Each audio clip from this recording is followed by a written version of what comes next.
Guys, it's Amber with Painted Creek Farm. As you saw us last, I have given birth and Mabel, our Jersey dairy cow, has given birth. So we are rolling in milk these days. Sorry if you hear my toddler running around. I have all of my kids here, so it's a little ambitious that I'm trying to do this, but I wanted to show you guys how I work having the milk, getting the most out of it into our super busy schedule. I am a stay-at-home mom, a work-from-home mom, and I have 3 kiddos, one of which is a 4-month-old. Having all this milk is a lot. Learning all of the new things is a lot, and I'm going to show you guys 3 recipes that I knock out all kind of in a row, between making butter, making mozzarella, and then making our favorite sourdough discard waffles.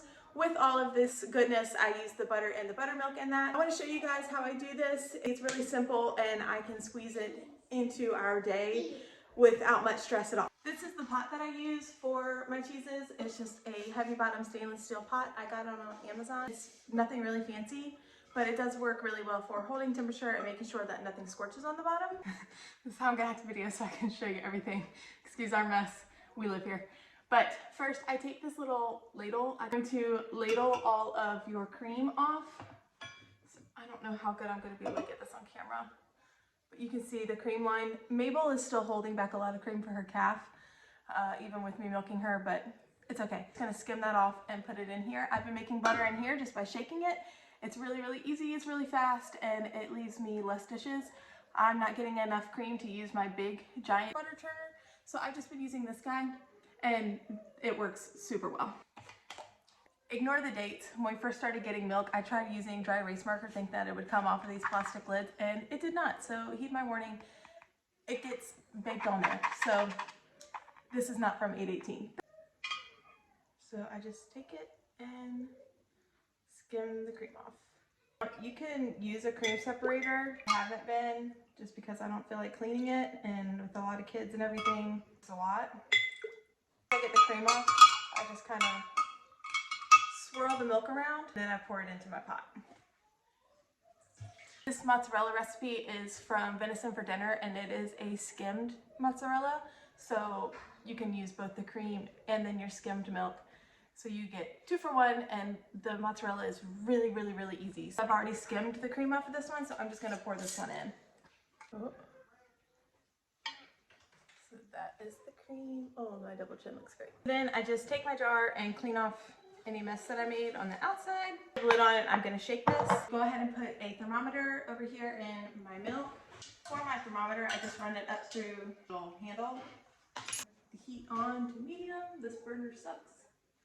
Okay, I'm going to bring this up to 55 degrees before we put our citric acid in. While this is coming up to temp, I'm going to shake my jar of cream and turn it into butter. It takes about 8 to 10 minutes for it to turn into butter. If you have the jar too crowded, it will take a really long time, so you want to make sure that you use a big enough jar. Sometimes I have to use my half-gallon jars in order to do this. You want to make sure that you stir your milk so that the temp is nice and even throughout. We're at 57. We want to add our citric acid somewhere around there. So I have half a cup of water, and I'm going to add 3 teaspoons until it's dissolved, until you don't hear any more graininess. I'm just going to pour that in. Cheese, you want to go up and down to get it into the entire column of milk. It's already starting to curdle just slightly. I'm gonna let it come up to 88. Did you eat your ice cream? Did you eat it? So if you listen, now it's not really making any noise at all. And that's because it has turned into whipped cream. Now we have whipped cream. We're gonna keep shaking, and it's gonna turn right into butter. And now we have the butter fat and the buttermilk. So I'm going to strain off that buttermilk and keep it for our waffles. And then I'm going to rinse the butter. Normally I like to do this into a jar, but since I'm gonna use it right away, I'm just gonna put it into this little toddler cup.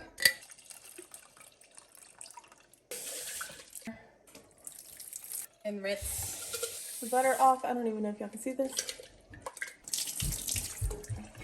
Just going to squeeze it and make sure that you get all the buttermilk out. I'm going to be using this right away, so not a huge problem. I'm not going to worry with salting this because I'm going to go ahead and probably use most of it in today's recipe. And unsalted butter is totally fine. Just salt your recipe for whatever you're using it in. But I'm going to pop this in the fridge until I am ready to make the waffles in a minute. I am still waiting for the mozzarella to come up to 88 degrees so I can add my rennet, and this is why I do it this way. I've had the milk coming up to temp and I'm still waiting on it after I've made butter and everything, so I can kill two birds with one stone and use my time wisely and get more out of one little session with the milk versus just making butter and then coming back later and trying to do the mozzarella. Half a teaspoon of rennet into half a cup of water. I'm going to turn this off and let it sit while I make the waffles. Everything is measured out for the waffles using a scale, and I use the little mini waffle makers. They're like $10 or $12 on Amazon. They work wonderful and they're really great size for kids. These freeze really well. First thing I do is measure out the 50 grams of butter and pop that in the microwave so that it can start cooling down while I'm getting the rest of everything else together.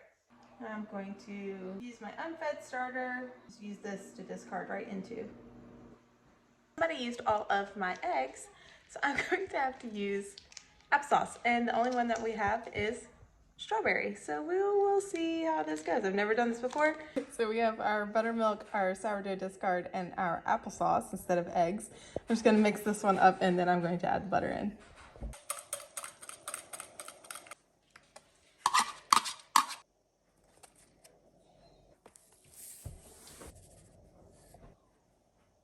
I mix and then I add in our vanilla extract.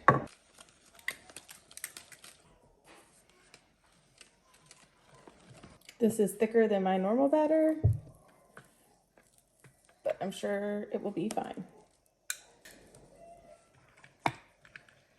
While these are cooking, you can see that our curd has really formed. It's starting to set. So I'm done making these. Then we will slice and stretch our mozzarella. And they're perfect. And they're like kind of pink from the strawberry.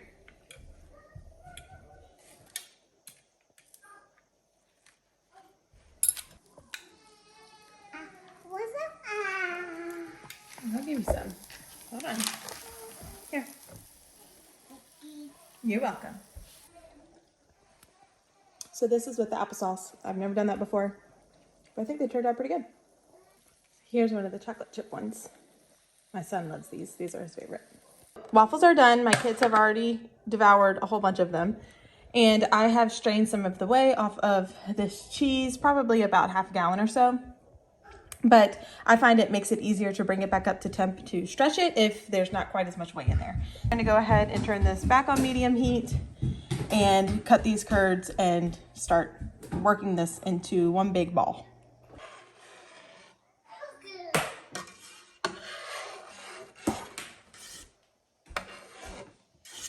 You can, at this point, salt your whey.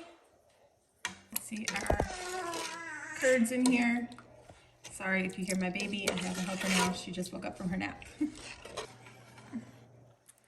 then you have something kind of like this, and it starts to get stretchy. And you just want to kind of start stretching it together.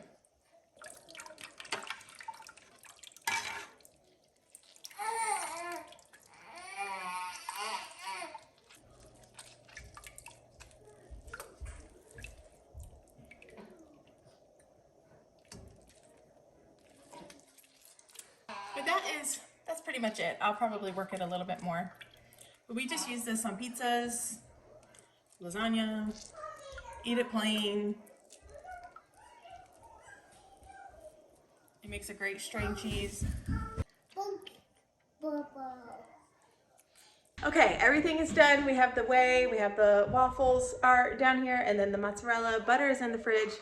My kids are absolutely begging for me, so I am going to go and feed my little infant, and I'm going to play with my toddler, and I'm going to hang out with my 7-year-old and enjoy the rest of this Sunday. I hope you guys have a good day. If you have any questions or if you have any recipes, easy recipes that you absolutely love with your milk, please drop them below. I'm going to try and link the pot and the scale and things that I use But if you have any other questions, let me know in the comments. Bye guys.